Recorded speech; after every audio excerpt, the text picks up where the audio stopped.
Boa noite, tudo bem? Conforme você vai entrando, você pode curtir, você pode compartilhar essa live, coloca lá para os seus amigos, para todo mundo ter uma noite maravilhosa. Boa noite, Marisete, que bom que você já está aqui com a gente, você que está chegando, pode ser um compartilhador desta live. Obrigada, chama lá os seus amigos. Eu tenho uma frase assim: chama os amigos para ser muito feliz e os inimigos para poder mudar de humor, né? Então chama todo mundo para vir aqui participar. Eu sou a Adriana Afonso, mais conhecida como Drica. Boa noite, Ana Vera, boa noite, que bom ter você aqui.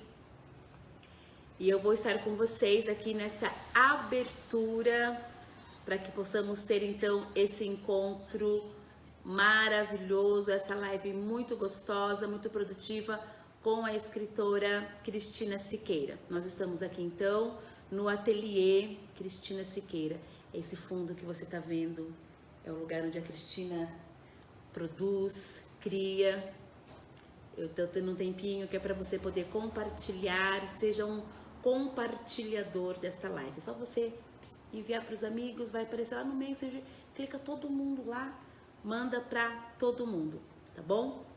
Eu quero dizer que esta live também é premiação da Lei Aldir Blanc do município de Tatuí. Nós fizemos os encontros, as oficinas, nós temos uma live, foram 2 oficinas, hoje nós temos a live aqui no Facebook e no próximo sábado nós temos o sarau, que vai ser lindo, tá chegando coisas muito bonitas aqui para nós, tá bom? Então o próximo sábado tem sarau. Se você tá no grupo do WhatsApp, tá precisando falar para uns amigos, a gente vai enviar o link no próximo sábado, você já compartilha com os amigos ou você coloca eles no grupo. Não vai ter problema nenhum, é só passar o link. Boa noite, Maria Zélia. Boa noite, que bom que você está aí. Boa noite, Lélia. Boa noite. Quando nós vamos começar essa live com um Kiss. Maria Cristina, boa noite. Algumas pessoas eu tô conseguindo ler, tá? Me perdoa, você que eu não tô conseguindo ver o nome. Mas sejam bem-vindos e sejam compartilhador deste encontro. Nós vamos começar essa live com um Kiss, com a escritora Cristina Siqueira. O que eu vou pedir para você? Boa noite, Liana, boa noite, Fernanda, boa noite. Eu vou pedir para que você possa ir para um lugar mais tranquilo, né? Evitar muitos barulhos. Esse Kiss é rápido e você vai ouvir então algumas respostas da nossa escritora. Logo em seguida desse Kiss, a Cristina vai conversar com a gente, vai responder perguntas, chegaram várias perguntas em box, a Cristina estará aqui respondendo. Você pode perguntar também aí, né? Você pode entrar aí nos comentários e fazer a sua pergunta, seu cumprimento, você pode curtir essa live, compartilhar. Boa noite, Valquíria.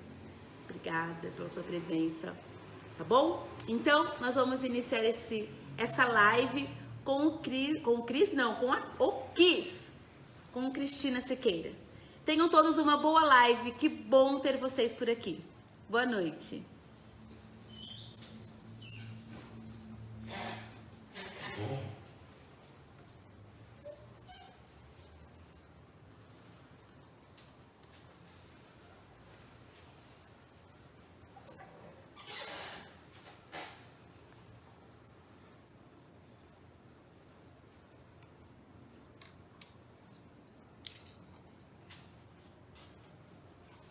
Fale de você. Vejo no escuro como os gatos e sou doce, leal como um Golden Retriever. Voo como os pássaros, tenho momentos de tigre, mas minha dimensão é humana. Sou simultânea, desdobrável. A foto do meu perfil. O próximo passo é novo, em caminhos que desconheço. Alegria. Abrir a caixa do polichinelo para vê-lo pular.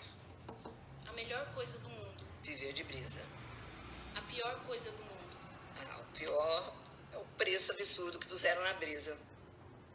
Saudade. Saudade, respiro fundo, longo suspiro, pequeninas águas. Saudade me acha. O que você já fez por um homem? Um livro. O que te encanta? A escrita, a busca dos passos perdidos, olhar longe, taquicardia dos versos a explicar os meus escuros. Está apaixonada? Perdidamente apaixonada. Por quem? Por um amor que eu inventei. Você sofre? Sofro. Por que você sofre? Porque o mundo em que vivo não é o mundo que idealizo. Sofro pela miséria humana. O amor maior. Tem nomes: Theo, Ravi, Lorena e Isabela. Projeto atual. Viver a métrica imperfeita do dia a dia em harmonia. Saúde. Vitalidade, clareza de pensamento, sentimentos apaziguados. Idade. Ah, não tenho faz tempo. Tempo. Suspenso enquanto me crio, fazendo o que gosto. O tempo feito de encantos. Dinheiro. Nem sempre tenho. É bom. Abre caminhos para liberdades reais. Vida. A vida passa em ir. Explosão de luz que cria. Poesia. Ah, que não me abandone. Papel em branco à espera de um verso. Trabalho. Todo dia, ourivesaria. É possível. Um mundo com uma nova consciência. As pessoas. Sou eu de outro jeito. Mulher. O fogo que o sol inveja. A morte. Ensina a vida. A morte ensina a vida. Eu creio. Que de repente tudo muda. Sucesso. O que me espera agora? Sexo. Um beijo interminável. Liberdade. Movimento da mente como vento. Limite. Epa, aqui tem gente. Romance. Aguardo a mão de Eros. Dons. De não morrer em vida, de me fazer do nada. Sensualidade. Sobra de gozo, prazer de viver. Paixão. Paixão é febre. Sou palavra viva, nem um poema sem dia, nem um dia sem poesia. Este momento. Um baile de máscaras, de expressões vazias. Orgulho. Minha família, de onde saímos e onde chegamos. Amor. Amor, amor é água a escorrer por entre os dedos. É a força do incontido. Mistério. Faça-se a luz. Beleza. A luz inútil das estrelas. Luz. É o meu tempo na infinita viagem. Mente. Flutua entre a razão e o sonho. Tristeza. Uma colherinha de delicadeza, de hora em hora, a cura vem sem demora. O que te guia? A fé, uma luz no coração para seguir em frente. Os filhos. Sou sensível a esta história louca de tantos cordões umbilicais entrelaçados. Tudo por eles. Desistir. É o depois de tudo, é nocaute. Transcendência. Consciência ampliada, meditação. Ousadia. Não basta ser trapezista. O mergulho tem que ser no fundo do imaginário. Netos. O doce do caminho inverso. Realidade. É imensa e me engole. Ser avó. Uma lembrança do que não se deve esquecer. As lembranças, a memória dos avós nos tornam em família. Lar. Foi há muito tempo. Todos sentados à mesa, tinha pai, mãe, avô, avó e filhos chegando da escola. O que cabe na sua mão? A mão do outro, um brigadeiro, o mundo e até uma estrela, a caneta. Construção. Me dá uma caneta e um papel. Criar. Um comichão que me põe maior que eu. O que te comove? Muita coisa me comove, mas fico com o dinheiro porque nem sempre tenho forças para ir buscá-lo. Conheço o seu valor. Falar. Após muito silêncio. Fuga. Defesa, como lido quando não dou conta. Sua obra. Não sei nem se ela existe, mas perdura. Ouvir. Estou sempre pronta. O poeta. Um cofre onde se guarda o tempo e o espaço na quinta dimensão. E depois se edita na telinha. Neurose. Segunda onda, preciso urgente de uma transfusão de ar. A vida num lugar sem máscaras. Medo. do contágio por tudo que destrói. Quem é você? Quem sou eu? Uma pergunta, sou além do meu nome e da imagem que me veste. Consumo. Aprendiz do simples. Amizade. É querer estar junto com gosto. Mãe. É ser vulnerável ao mundo. Sou uma mãe poeta e tenho colo. Brasil. É cansaço que vem de longe a vigília pelo país. Um país rico em possibilidades. Creio. Em outras dimensões, creio no tudo todo, o chamo de Deus, para nomear essa infinita dimensão desdobrável.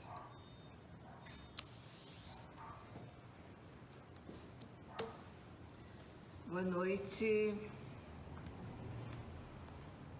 Estamos nós aqui novamente e eu estou hiper feliz com o resultado que a gente tem alcançado com esses encontros e feliz mesmo, sabe? Porque além de estar revendo, deixa eu me arrumar um pouco melhor aqui, que eu acho que eu tô torta aqui. Peraí. Agora sim, agora eu tô direitinho. Porque além de eu estar revendo amigos antigos, eu estou construindo uma vida com amigos novos.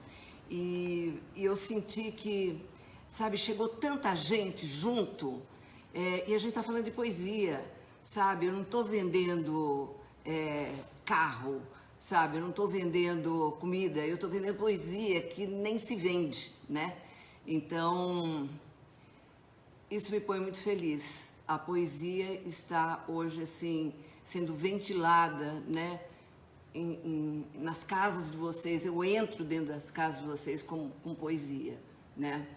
E essa semana eu recebi muitas, mas muitas perguntas. E eu pensei algumas, as que eu não consegui responder hoje eu vou deixar para um outro dia, mas eu achei as perguntas bastante interessantes e eu acho que a gente vai ter uma noite bem gostosa em termos de responder essas histórias mesmo, né? Peraí, isso, agora acertou, obrigada, tá? Então, José Couto é um professor lá do Rio Grande do Sul, ele é um poeta que eu respeito muito, ele é um editor de livros, ele é um agente literário e ele é um agitador cultural também, da melhor qualidade. E ele fez algumas perguntas para mim e eu resolvi começar com elas. Qual é o seu livro de cabeceira? E daí eu olhei assim, na hora, eu estou relendo O Jogo da Amarelinha, de Júlio Cortázar, que é um escritor argentino. Relendo, porque é um livro que eu não entendo, tem hora. Ele pode ser lido de tantas maneiras que ele me confunde. Eu volto. Tem um tempo que ele está na minha cabeceira. Então, eu estou relendo esse livro, O Jogo da Amarelinha. Agora, tem um livro que não sai mesmo da minha mesinha, né? Do meu criado mudo, que é o Haja Luz. O Haja Luz é um livro esotérico que nos conduz à era da liberdade. Eu acredito nisso. Para um mundo de mais paz, beleza, felicidade. Então, esse livro é o meu livro de cabeceira há muitos e muitos anos. E esse livro é da Grande Fraternidade Branca e da editora da Ponte da Liberdade, que é uma editora também do Rio Grande do Sul. Eu aprendo muito com esse livro, muito. Muitos dos mistérios que eu não conseguia desvendar, não que eu desvendei o mistério, mas assim, me trouxe caminho, sabe? Me trouxe caminho. Eu gosto desse livro, Haja Luz. Daí o José Couto pergunta quais os autores que mais te influenciaram. Então, é difícil, né? Porque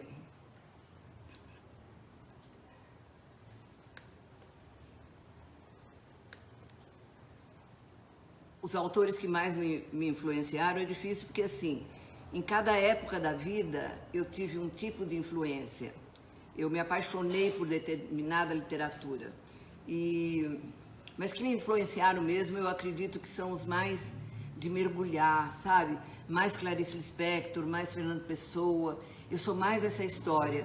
Mas tive uma época muito forte com Hilda Hilst, que são poemas eróticos. Eu gosto de poesia erótica também.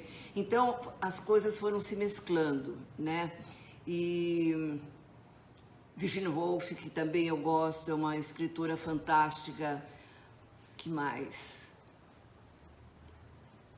E todos os poetas da geração Beat, da Beat Generations, que me acompanharam durante um período meio hippie, meio de libertação, meio de querer entender o mundo de outra maneira. Quando eu saí da escola, de ser diretora da escola e fui para o mundo. Então eu li muito Kerouac e sabe, a minha literatura passou por aí, né? E muito Osho também, que na época era o guru da onda da libertação e que eu até hoje respeito muito, principalmente a prática das meditações, né? Então isso. Eu espero ter respondido para o José Couto. Ele está na Lagoa dos Patos, no Rio Grande do Sul, no lugar que ele talvez não consiga estar acessando a nossa live, mas eu sei que ele depois vai ver se ele não conseguir ver hoje, né? Agora vem uma pergunta de Portugal, do Antônio Correia de Magalhães, que eu sei poeta. E ele trouxe uma coisa tão interessante. Escreveu Pessoa: o poeta é um fingidor. Finge tão completamente que chega a fingir que é dor, a dor que devera sente. Daí ele pergunta: o poeta, quando transpõe para o texto sentimentos, finge, mente ou só sente? E quem lê o poema? Quando toma como seu, finge, mente ou também só sente? Bom, cada poeta é um universo, né? E o Pessoa é um universo vastíssimo, ele é cósmico, assim, uma coisa imensa, Fernando Pessoa, né? Agora, se o poeta é um fingidor que chega a fingir que é dor, a dor que devera sente, eu acho que às vezes o poeta nem sabe o que está atingindo ele, e a dor vem com tudo, né?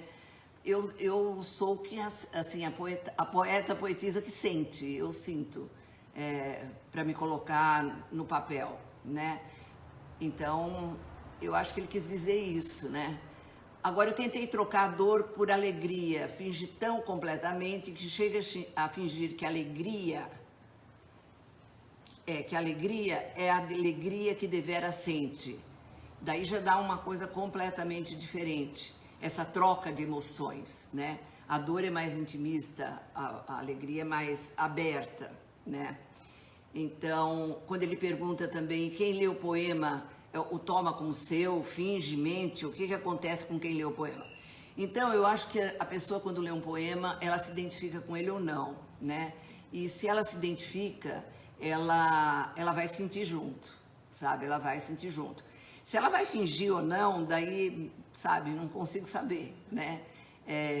Falando de mim, se eu já fingi na hora de fazer um poema, talvez tenha fingido até sem saber que estou fingindo, sabe? Seja essa mentira para mim mesma, entendeu? Não sei se eu consigo me explicar, porque é muito profundo isso, né? E eu acho que quem lê é porque tem, assim, uma afinidade com aquele escritor, com aquele poeta, e sente junto. É o que nos torna semelhantes, nos humaniza. Espero ter resolvido, Antônio Correia de Magalhães. Agora uma pergunta da Marisete Rocha. Você tem religião?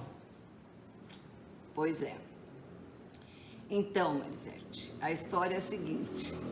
Eu nasci numa família de uma configuração religiosa assim. Meu pai era espírita, a mãe dele era espírita também, e do lado da minha mãe, extremamente católicos, né? Então, na minha casa tinha rezinha, mas na minha casa também tinha encontros espíritas. Tinha defumação de casa, tinha, assim, a conexão com mestres de luz, Bezerra de Menezes, quando alguém estava doente, Chico Xavier. Meu pai era um homem desse tipo de dimensão, de espiritualidade. Então, eu tenho comigo essas duas vertentes, né? Só que eu me considero ecumênica e eu sou espiritualista. Ecumênica porque eu transito por todas as religiões, sabe? Em determinada época da minha vida eu fui conhecer a Seixonoe, mas já andei também no Candomblé, já conheço a Umbanda. Então, sabe, isso tudo foi agregando, foi se misturando. E eu acho que essa é a história da religião, né? Ter essa religiosidade, essa espiritualidade. Espiritualidade eu tenho. E conceitos assim até severos comigo, em relação ao outro, em relação às coisas que eu faço, a lei do retorno, do livre-arbítrio. Isso tudo eu acredito muito. Eu acho a doutrina espírita que nos conduz por um caminho de harmonia e bastante grande. Então, nesse sentido, eu sou ecumênica e espiritualista. Daí, Marisete pergunta o seguinte: acredita em Deus ou em um Deus? Então, eu não acredito num Deus humanizado, né? Assim, o Deus com uma figura humana, né? Eu acredito Deus como uma luz criadora, misteriosa e sábia. E como que seria isso, né? Como é que bate isso? Quando eu olho para uma flor, por exemplo, é impossível não acreditar em Deus. Quando um neném nasce, impossível não acreditar em Deus, né? Mesmo com o menino que está na rua sem comer, impossível não acreditar em Deus. Então, eu acho que o divino criador, a divina criação, para mim, isso é Deus. E é um estado que os artistas talvez conheçam bem, os poetas, porque quando a gente está criando, a gente fica num estado de êxtase tão grande, né? Que é esse Deus que eu chamo de It, tudo e todo. Para mim, o Deus é esse. Está ali, está na pessoa que está comigo o dia inteiro, está na pessoa que eu não vejo há muito tempo, está lá na China, sabe? Está no Nordeste brasileiro, está na Floresta Amazônica, está na aldeia Imbiriba de Trancoso, está com meus amigos, está com meus filhos. Esse Deus que não tem palavras para descrever, é esse Deus sim. Eu acredito e tenho fé nesse Deus que se mistura comigo, né? Então, eu acredito na cocriação. Esse é um conceito muito forte que eu trouxe para a minha vida. Eu entendo que tudo que eu estou criando junto com Deus. Com esse Deus da criação, que chegou longe, longe, longe na criação. Imagina, a criação disso tudo é uma coisa tão estonteante, tão magnífica, tão maior que a gente é tão mosquitinho perto disso. Então, eu peço licença para cocriar com Deus, né? Quando eu faço as coisas, eu acredito nessa energia de fazer as coisas. Eu acredito na vibração que as coisas têm. E eu acho que daí eu tenho uma presença divina em mim. Eu acredito nisso. Daí, a Marisete pergunta o seguinte: o que eu uso para me fortalecer espiritualmente? Então, eu sou uma pessoa de prática de meditação. Nessa pandemia, se não fosse a meditação, eu não tinha segurado a onda, não. Com bom humor, com alegria, sem lamentação, levantando a onda de um monte de gente mesmo, sabe? Pessoas que às vezes eu atendo, que me procuram. Então, eu acho que a meditação, que é aquele momento que você, através da respiração, você traz um oco para dentro de si, você cria um equilíbrio, você cria um espaço vazio para que você tenha um bem-estar, né? E outra coisa também, eu gosto muito de viver, eu gosto do prazer. Então, assim, isso é uma energia muito forte. Você pergunta, que recurso você utiliza para estar sempre bem?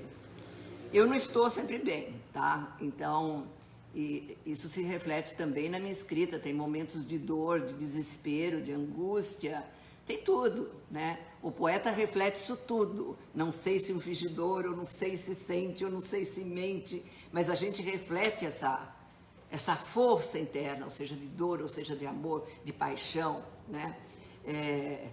Agora, por natureza, eu sou uma pessoa serena, eu sou uma pessoa amorosa e muito paciente. Então, eu ando meio que na contramão do mundo, né? Até eu acho que isso daí é muito vanguarda, porque está todo mundo num discurso muito monotemático. Eu falei disso no primeiro encontro da gente. E E é assim, eu estou indo às vezes contra esse fluxo, eu estou em rota de colisão. Por ser mais serena, por ser mais calma. Eu penso assim, vamos ver o que mais tem aqui.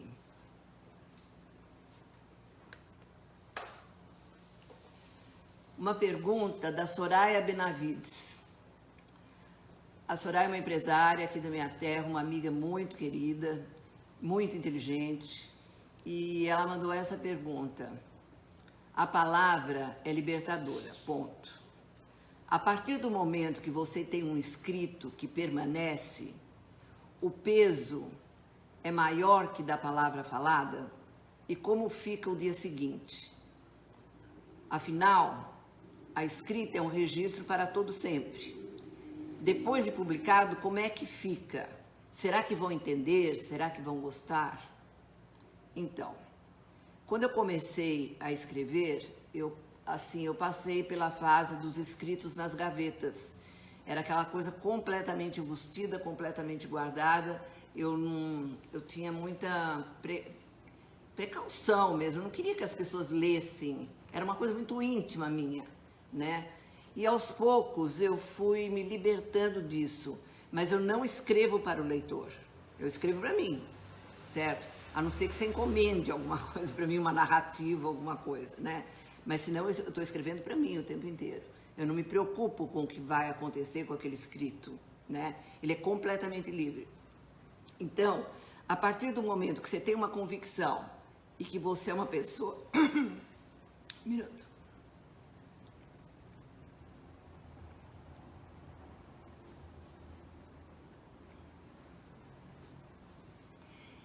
Então, olha, perdi a voz. Meu Deus do céu, cadê minha voz? Pronto, tá voltando. Peraí, um minutinho, gente. Deixa eu beber mais água.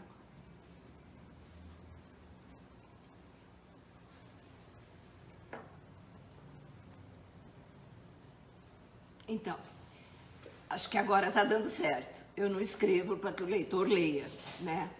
Mas... depois de publicado, como é que fica? Depois de publicado, fica. Você não tem como mudar uma coisa que você já publicou. Agora, se vão entender, se vão gostar, você não tem como controlar isso. E outra coisa, você não escreve para determinado tipo de gente, né? A não ser assim, quando você escreve entre escritores, que vai ter uma crítica literária. Daí sim, daí pesa, né? É como você vai entregar um trabalho na faculdade, daí pesa. Né? Você vai ter nota por aquilo, mas não a ponto de deixar de escrever. Eu acho que daí essa crítica vem como uma argumentação para você entender melhor do que você está fazendo e para você usar como regras também que tem na literatura, como você deve seguir, né? Mas nunca perder essa criatividade explosiva, né, que existe dentro de cada poeta, né? Então... espero ter respondido para você, Soraya. E se vão gostar, entendeu? Que bom, né, se gostarem, sabe? Eu curto muito. Não é que a gente não quer ser lida. Claro que eu quero ser lida. Claro que eu quero que vocês gostem do que eu escrevo. Mas, se acontecer de não gostar, o que eu posso fazer? Não posso fazer nada, né? Então é isso. Eu acho que a poesia, o escritor, quando ele publica um livro, e também quando ele publica um livro, ele vai ter o olhar de um outro escritor que vai fazer um prefácio, ele vai ter o olhar de um editor que vai conversar com ele sobre aquilo.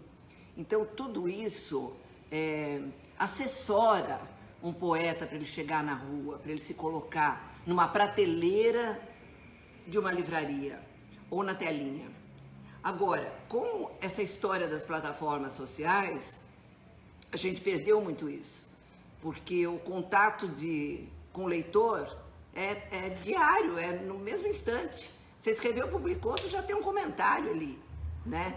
Então, se você não tiver essa força de ser um escritor mesmo, você não vai fazer isso. Você vai falar realmente de margarina, sabe? Você vai enrolar, você vai pôr um monte de meme, sabe? Você vai fazer isso, você vai pôr um monte de florzinha.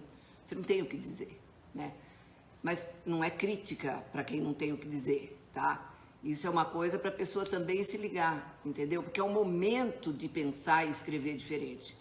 Mas eu entendo, por exemplo, assim, uma pessoa trabalha num banco, né? Ela não pode se expor como um poeta, né? Uma empresária não pode se expor da mesma maneira que um poeta. Um poeta vai adquirindo um certo jogo de cintura para caminhar por aí. E muita libertação. Eu acho que é uma história de coragem e liberdade. Espero ter respondido para você, Soraya.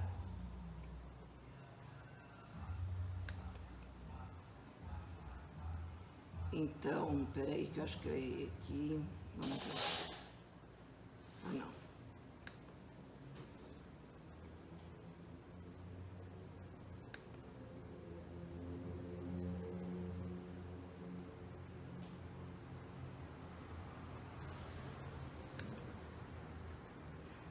Agora, uma pergunta da Suleide Romão Jacques. A Suleide é de Trancoso, uma figurinha muito especial, uma mulher que eu gosto muito e que é ligada à área de música. Ela cuida dos eventos do Mozart em Trancoso, então, assim, está muito antenada com as coisas. Agora, a pergunta que ela fez, eu não sei nem se eu terei condições de responder. É possível falar um pouco de empatia? Pois é. Falar um pouco de empatia. Eu acho que é um papo muito de psicólogo, né? O que eu sinto como pessoa normal, né? Assim, comum, não normal, comum, é que falta empatia. Falta você olhar o outro como se fosse você mesmo. Falta você olhar o filho do outro como se fosse seu filho. Então, a empatia não é o outro que não tem, nós todos não temos. Nós estamos saindo de uma mentalidade do egoísmo, do consumo, a gente está ficando alerta para isso. E para ser mais empático mesmo. Eu atualmente, eu tenho convivido com pessoas de uma bondade tão grande e eu tenho aprendido muito com elas, a ser melhor. Então, a empatia também é contagiosa, né? Também é contagiosa. A partir do momento que você se envolve verdadeiramente com uma pessoa, de coração, sabe? Que as suas atitudes são de coração, é empatia. Convidar aquele amigo que nunca sai para, de repente, tomar um vinho com você e se divertir para valer, empatia, sabe? Então, não é só o lado trágico que precisa da empatia. O lado feliz também, porque às vezes quando a gente está alegre, né, a gente divide com um monte de gente, você não sabe se o que vem é sincero ou não, mas a onda é muito efusiva, muito espalhada. Mas quando você está triste, que você quer se recolher, que você quer se apertar, ficar sozinho, pequenininho, como vale um ombro amigo? Uma pessoa que chega até você e não precisa falar nada, que te oferece, sabe o quê? O silêncio. Uma pessoa que te oferece o silêncio para ficar junto, só ficar junto, não precisa falar nada. Hoje as pessoas têm uma necessidade muito grande de falar. Parece que soltou isso aqui, né? Que houve uma repressão durante um tempo muito grande, gerações e gerações sem falar, e parece que agora, ó, soltou. Então, nem sempre falando se resolve as coisas. Às vezes um abraço apertado, né?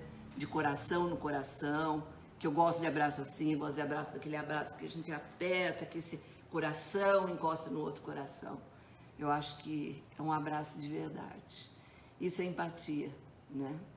É um exercício de empatia. Agora, é muito difícil se falar em empatia no tipo de sociedade que a gente vive, que é uma sociedade capitalista, né? E é o que a gente vive, ponto. Não vou questionar isso aqui. Mas que empatia que nós temos, né? Quando a gente está assistindo um youtuber, entendeu? É maquiagem que a moça está passando, você tem respeito por aquela coisa, você gosta e tudo mais, mas empatia mesmo. Empatia é esse contato, é contato humano, sabe? E a gente está perdendo um pouco isso realmente. Então, Suleide, eu acho que seria legal um dia, se essas lives continuarem, eu trazer uma psicóloga para falar sobre empatia. Porque ela vai ter um discurso organizado sobre isso. Eu estou falando realmente assim, do que eu sinto, mas não que seja o que é o melhor para se falar, né? Ai, ai, ai, agora vem uma pergunta assim, gente. Deixa eu beber mais água.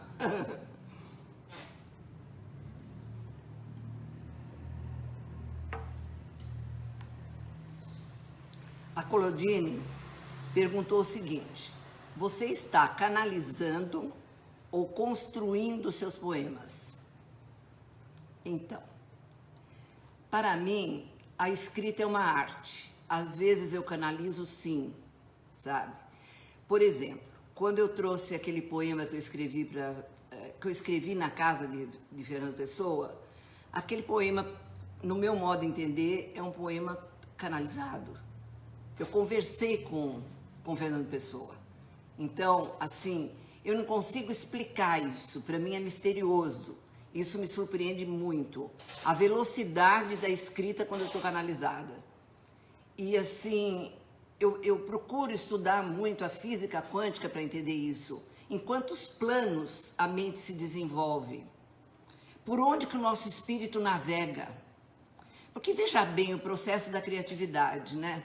Vamos viajar no tempo, né? Viajar no tempo.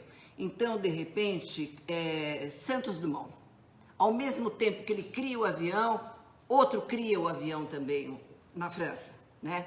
Então, esse processo da criatividade, ele corre pelo ar, ele vai, a vibração é elevada. Então, canalizar eu vejo que é meio assim, sabe?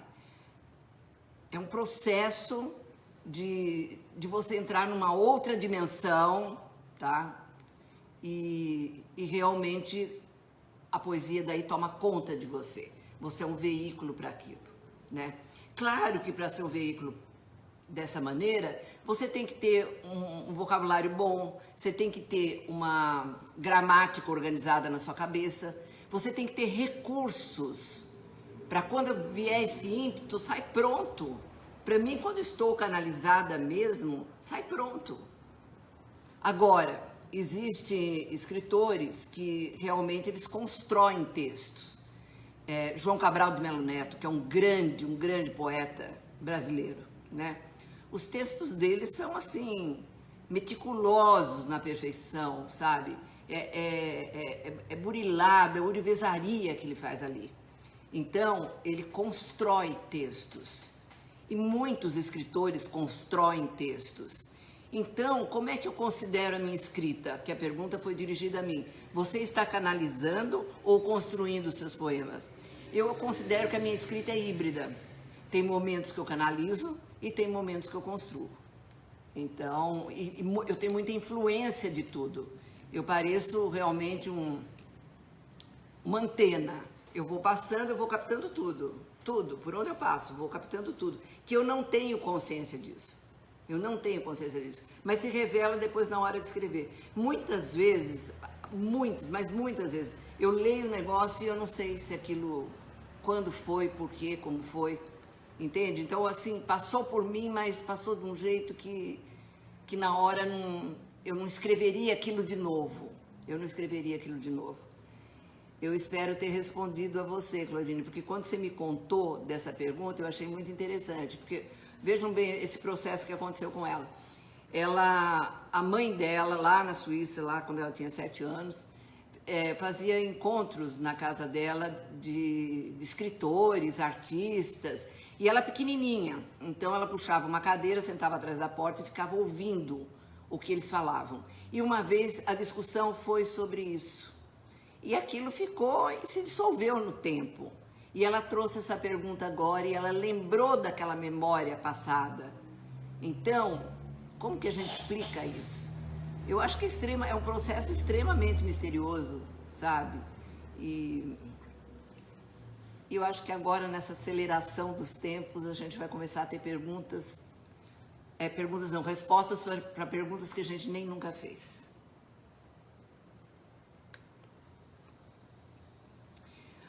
Outra coisa, Claudine, é assim, eu escrevo muito pela emoção, pela influência do ambiente e pelo interesse que me pega no momento. Então, daí o interesse que me pega no momento tem muito a ver com com a direção que eu vou dar para a escrita, né? E a emoção é uma coisa, quando eu estou apaixonada, pelo amor de Deus, eu não sei o que eu faço, sabe? E até no Kiss, né, uma das perguntas era, se eu já, como é que era, o que você já fez? O que você já fez por um homem? Um livro. Então, sabe, a paixão me leva longe quando eu estou nesse pique de paixão, né? Mas isso faz tempo também, tá? Quem sabe se repete. Pedro Alcântara. O Pedro Alcântara, ele mora em Trancoso, ele mora numa mata grande. Conheço Trancoso, então a mata deve ser maravilhosa. Ele mora com passarinho, ele mora com macaquinho, sabe? E muito interessante a vida dele, né? E ele pergunta o seguinte: você acha que qualidade de vida, o convívio com a natureza, uma vida mais calma, sem estresse ou pressão, está ligada diretamente à inspiração e criação? Bem, eu acho que a qualidade de vida, o convívio com a natureza, eu vou muito para Trancoso para escrever, né? Eu me hospedo na casa de amigos, eu não tenho preocupação nenhuma em administrar nada, eu sou hóspede, eu sou visita, e ali eu posso ficar quieta e escrever, né?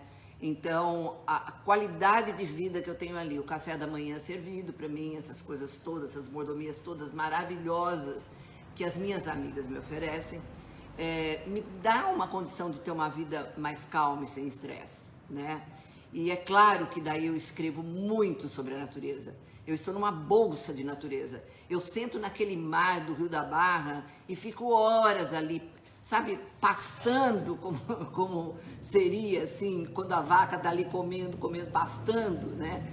Eu fico ali ruminando o horizonte, sabe? Ruminando o horizonte, a lua cheia. Então eu acho que um ambiente com qualidade de vida, um convívio com a natureza, é ligado, sim, com a inspiração e com a criação, né? Eu acho que todo escritor, todo poeta, uma hora tem que dar uma saída, né, da urbanidade.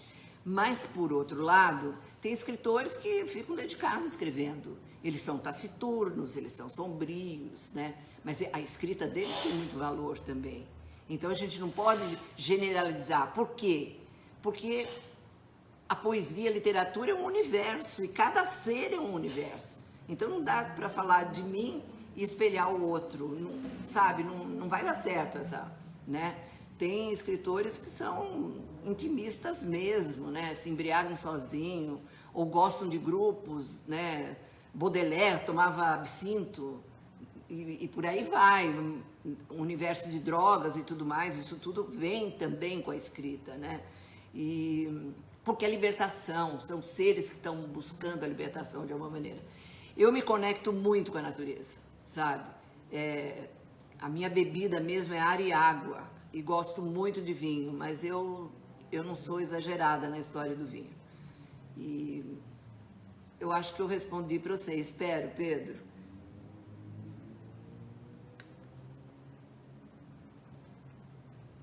Essa pergunta eu achei até engraçadinha, assim. A Claudete Coelho, ela me perguntou: quando eu vejo uma publicação do álbum Entre o Vermelho e o Coral, fico boquiaberta com as imagens de impacto real. O que lhe levou a fazer essa relação cromológica de cores tão fortes? É o seguinte, tudo que eu faço no Facebook, eu organizo em álbuns, né? E tem um álbum que se chama Entre o Vermelho e o Coral. O vermelho é a cor do instinto. Quando eu abri esse álbum, eu estava realmente no vermelho, assim. Eu estava cheia de vida, cheia de instinto, de criatividade, vermelho, né? Então, assim que surgiu esse álbum. Mas a influência que eu tenho tem a ver com essa história que ela falou, usou um termo ótimo, essa relação cromológica de cores tão fortes, né? Tem a ver com decoração, que eu trabalho com decoração, tem a ver com desfiles de moda, porque eu tive uma boutique há um tempo, já fiz de tudo, gente, já fiz de muitas coisas nessa vida. E nessa época, as cores me chamavam muito. Eu tenho uma dificuldade, às vezes, de enxergar, mas cor eu vejo de um jeito alucinante. Então, eu gosto de beber a cor, sabe? E o vermelho me cativa muito. Eu acho que é uma coisa que pega pela vibração. A vibração vermelha é muito forte.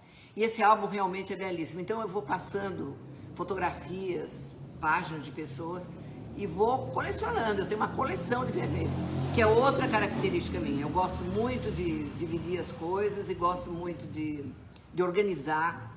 E esses álbuns me permitem isso. Eu acho fantástico isso, uma formatação fantástica. E eu gosto de coleção, né? Então eu tenho uma coleção de vermelhos, sim. Eu acho que eu respondi para você, não sei. Daí tem uma pergunta aqui da Maria Zélia e da Ana Vera. A pergunta é o seguinte: como comprar seus livros?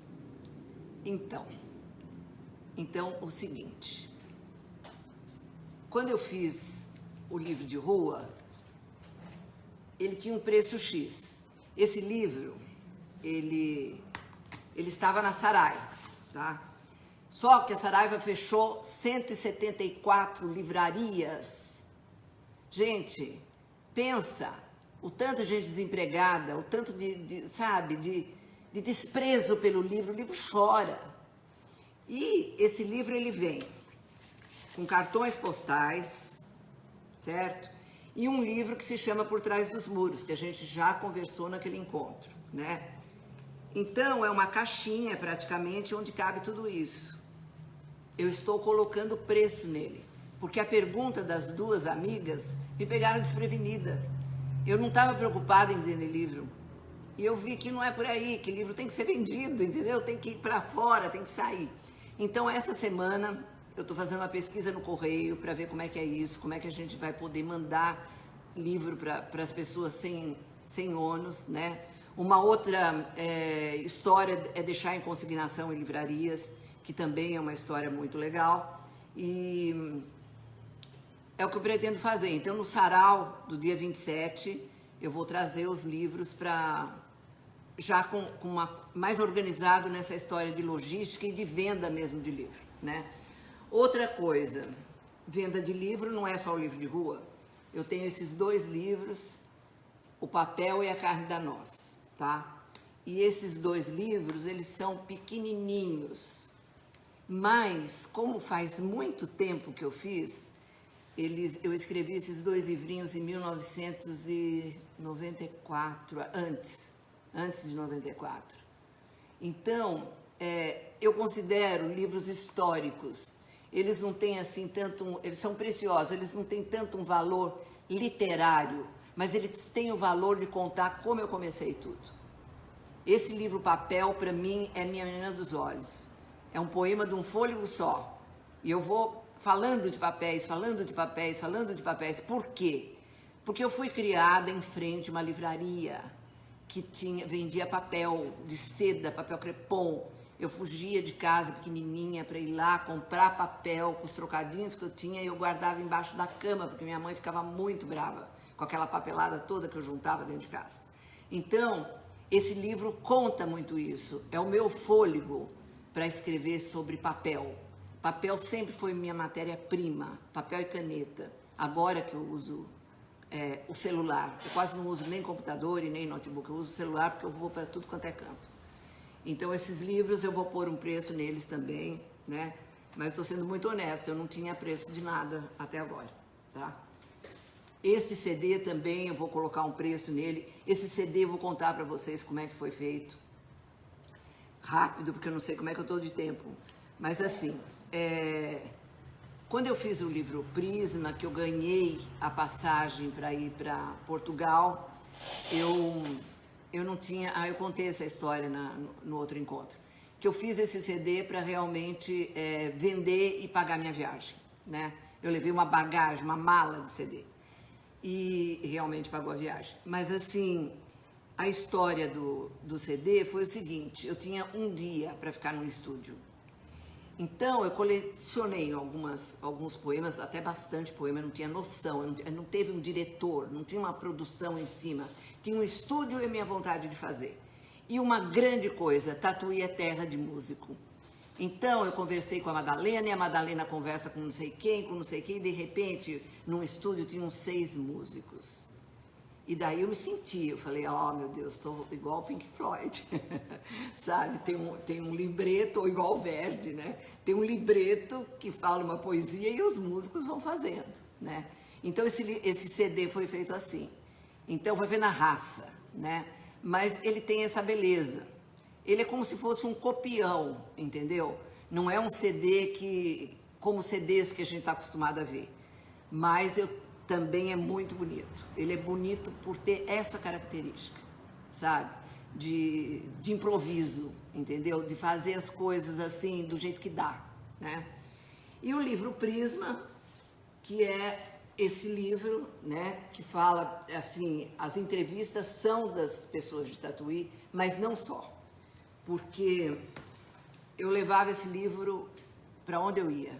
Então tem Elba Ramalho, tem, sabe, tem Arnaldo Jabor. Eu encontrando com as pessoas, dá licença, posso te entrevistar e tal, né? Só que daí assumiu uma proporção tão grande, esse livro também tem poemas e tem minha biografia completa no final. Então é um livro grande, conta a história de pessoas de uma cidade, contada por elas mesmas, elas foram entrevistadas. Então, é um livro de cada um dentro de um livro. Eu vejo assim, né? Eu entrevistei, a primeira pessoa que eu entrevistei foi a minha professora de português. Porque um dia ela me falou assim, sabe, quando a gente morre, fazem um busto na praça pra gente. Não me interessa isso. Eu quero em vida. E ela é uma pessoa maravilhosa, ela está viva ainda. Está viva, graças a Deus, Dona Leila Salum. A primeira pessoa que eu entrevistei, eu fui conversar no jornal, a primeira página do jornal de Prisma, eu entrevistei a Dona Leila Salum. Então ali eu senti que eu tinha que dar uma resposta para as pessoas do lugar onde eu vivia, sabe? Então esse livro também tem muito valor. Então, e tem muita gente aqui que está aí, né? E muitos já foram embora também. Então, e ficou, né? A frase deles está ali, recortada. É a primeira frase. É interessante. Sabe, eu faço as coisas meio sem saber que eu estou fazendo, né? Isso responde também à questão da Claudine e do Magalhães, né? Porque eu sinto, eu vou fazendo. E se eu não sinto, também me dá vazio. No vazio também eu vou fazer outras coisas, sabe? Eu vivo, na verdade. Eu vivo a poesia. Eu vivo a poesia. Viver da poesia, quem sabe um dia, né? Quem sabe esses livros me levem longe, paguem minha história e eu realmente passe a viver de poesia. Tem mais alguma pergunta, gente? Tem? Aqui foram as que foram mandadas. Vamos lá. Maria Regina. Cris, querida, gostaria de lhe perguntar uma coisa. Quando você escreve, você pensa que certas coisas mais íntimas da sua vida pessoal não deveriam ser lidas por seus filhos ou netos? Você tem alguma censura nesse sentido? Olha, é uma questão muito louca, principalmente por ser mulher, né? Então, eu já tive sim, mas eu acho que eu criei meus filhos com tal liberdade que isso hoje não pesou, hoje não pesa isso para mim, sabe? Eu não sei com meus netos, né? Porque você imagina escrever literatura erótica, né? Teve uma fase que eu estava deslumbrada com literatura erótica, inclusive eu tenho um livro pronto para lançar de literatura erótica. Mas assim, como, né? Daí a filha e, sabe? Só que eu vivi um processo muito interessante. Quando eu lancei o livro Papel aqui em Tatuí, eu tinha acabado de chegar de Belo Horizonte para cá. Então, assim, eu estava recuperando os amigos na cidade.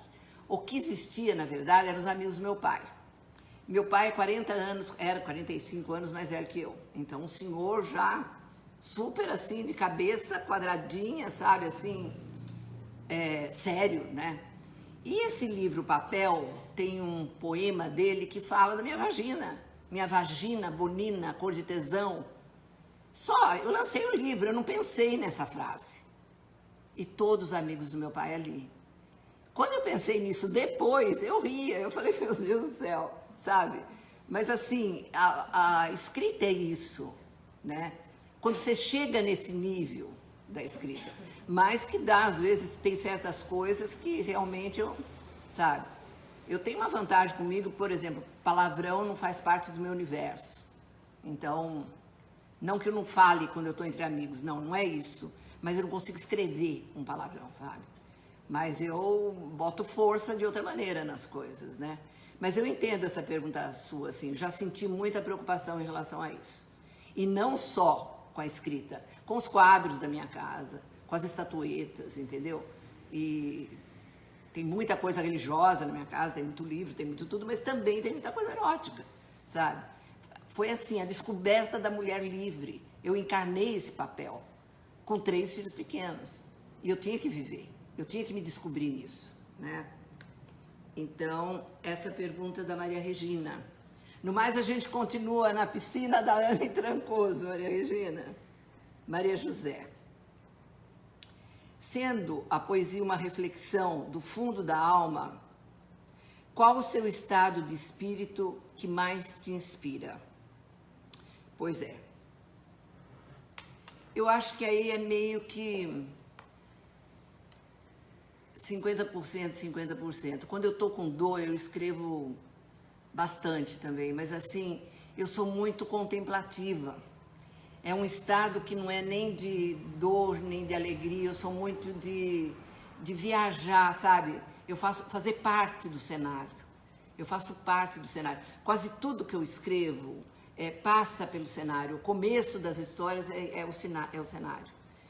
E eu acho bacana isso, porque, de certa maneira, é a atmosfera. Eu passo essa atmosfera do que eu estou vivendo, né? Então, não tem um estado de espírito predominante. Mas tem fases da vida. Tem fases da vida que o que predomina é a paixão, tem fase que é a raiva, né? Questões políticas, por exemplo, né? Então, que eu evito de abordar, porque eu não gosto de confronto.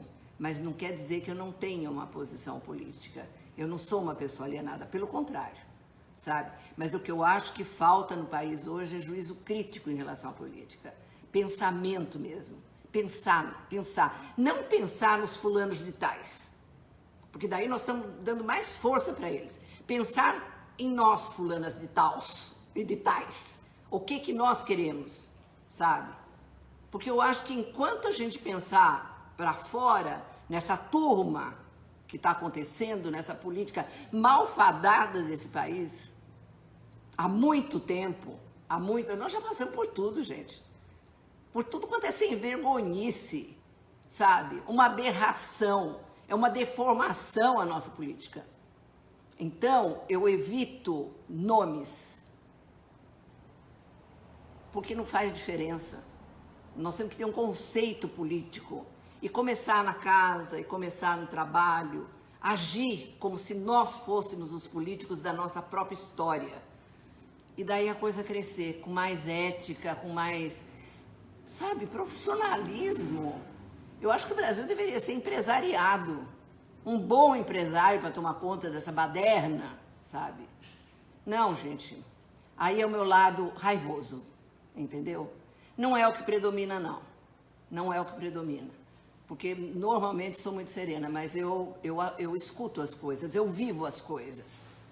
Eu vivo o bolso para fora de todo mundo. Eu vivo o imposto que se paga e não se tem nada. Eu vivo isso. Eu já vivi um tempo na Suíça, eu conheço Cuba muito bem. Então eu tenho a referência da Europa, eu tenho referência de mundo. Eu não falo do mundo restrito. Eu falo dessa referência de mundo, dá para ser muito melhor do que é.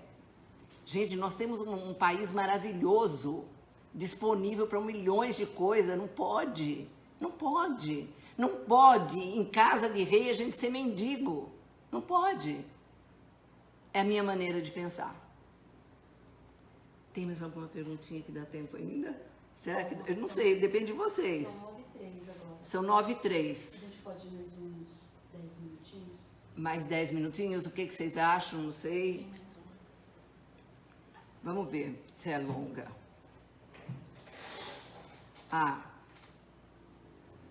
Laura Rangel. Laura Rangel tem salas de leitura no Rio Grande do Sul. Cristina, por favor, não conheço teus livros. Pode colocar os títulos? Sim, eu vou colocar no grupo do WhatsApp, no grupo nosso do WhatsApp, vou colocar assim. E vou colocar no Facebook também, porque eu nunca fiz propaganda, né, dos livros. Mas assim, é o livro de rua, o CD se chama Se Houvesse Amor, a Vida Seria Carícia, A Carne da Noz, Papel e Prisma. E hoje você encontra alguns livros em sebo, na estante virtual, né? Que até uma amiga procurou outro dia e não encontrou mais. Mas eu vendo aqui, eu vendo comigo os livros, porque eu não tenho esse espaço, né? E ainda, né? Vou ter. Eu acredito nesse sucesso, porque o sucesso é uma força de muita gente junta. E hoje eu considero um dia para mim, uma noite para mim de muito sucesso, porque vocês estão aqui junto comigo. Eu estou vendo o nome de todo mundo que está passando ali. Ó. Que coisa linda, gente. Que muito obrigado, gostoso que eu falo para vocês. Muito obrigado de coração, assim, sabe, pela companhia. Já pensou um escritor falando sozinho? Ninguém merece, né? Ninguém merece falar sozinho, não é verdade? Muito obrigada. Eu acho que a nossa live está terminando. Eu quero convidá-los para o sarau do dia 27, do próximo sábado. Vai ser pelo Google Meet. Nós vamos pôr o link nas plataformas. Qualquer coisa, escrevam para mim, perguntem. O que eu quero é vocês junto comigo, tá? E uma outra questão é assim, eu comecei a agitar esse sarau e começou a chegar gente incrível de tudo quanto é parte, então o sarau já cresceu, já virou uma coisa, tá aí, de novo, eu vou fazendo sem saber, tá? E de repente a coisa vira outra coisa, né? Isso é energia, vibração. E eu tô vendo, eu vi passar uma menina agora aqui, que não é mais menina, Érica Salega, da Argentina. A gente se encontrou em Córdoba, nós duas mochileiras perdidas em Córdoba. Eu vi que você tá aí, Érica, Andrea Salega, lembro de você, viagem em Córdoba, Espanha, muito bom, que bom, sabe? Isso é a maravilha da internet, né? Ah, legal, gente, minha filha tá aí, as duas. A Cristina Miguel, que é dona de livraria Nobel de Trancoso, é uma heroína de ter uma livraria em Trancoso e olha, é a livraria. Eu só compro o livro lá. Se eu tenho que comprar um livro aqui, eu não vou, eu vou lá, porque lá é a livraria que tem cara de pessoa, sabe? Eu gosto de conversar sobre livro. Gente, eu extrapolei. Então, até a semana que vem, aguardo vocês, espero por vocês. Tchau.